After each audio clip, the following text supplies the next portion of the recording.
13ই মে দেশের বিভিন্ন জায়গার পাশাপাশি নদিয়ার রানাঘাট লোকসভা কেন্দ্রে চলছে ভোট গ্রহণ প্রক্রিয়া। আর এদিন সকাল সকাল রানাঘাট লোকসভা কেন্দ্রের বিজেপি প্রার্থী তথা বিজয়ী সাংসদ জগন্নাথ সরকার সপরিবারে সাধারণ ভোটারদের সাথে লাইনে দাঁড়িয়ে নিজের ভোটদান প্রক্রিয়া সম্পন্ন করলেন। এই ভোটদান প্রক্রিয়া সম্পন্ন করার পর সংবাদ মাধ্যমের মুখোমুখি হয়ে তিনি ঠিক কী জানালেন, চলুন শুনে নেব তার কাছ থেকে।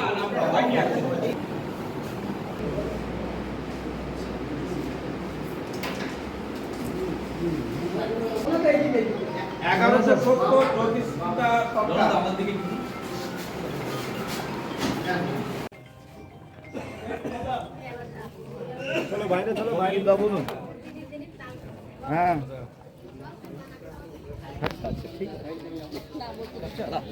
স্কুল হচ্ছে মোটামুটি এজেন্টও আমাদের প্রায় 100%, অর্থাৎ 98% বুথে পোলিং আমাদের এজেন্ট বসেছে, নির্বিঘ্নে ভোট হচ্ছে।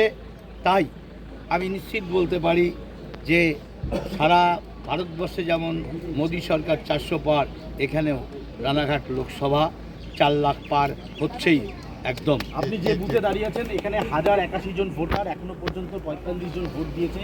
পার্সেন্টেজ অফ পোল যত বাড়বে বেলার দিকে, এটা কি আপনার অ্যাডভান্টেজ বাড়তে পারে? অবশ্যই।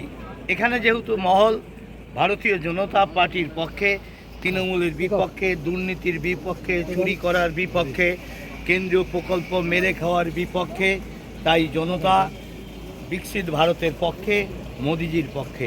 তাই নিশ্চিতভাবে যত পার্সেন্টেজ বাড়বে, ভোটের যে পার্থক্য এখানে অর্থাৎ 4 লাখ পার, সেটা 6 লাখ হলেও আমি আশ্চর্য হব।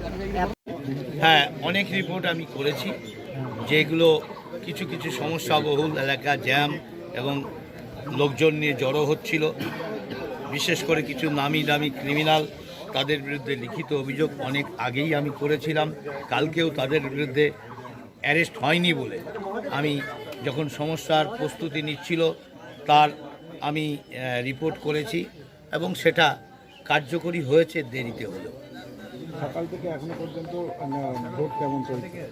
এখনও কোনো মারাত্মক কোনো অভিযোগ আসেনি। কোথায় জটলা তৈরি হওয়ার চেষ্টা করছে এবং কোথায় কোথায় জড়ো হচ্ছে এরকম খবর পেয়েছি, কিন্তু এখনও মারাত্মক কিছু ঘটনা আমার কাছে আসেনি।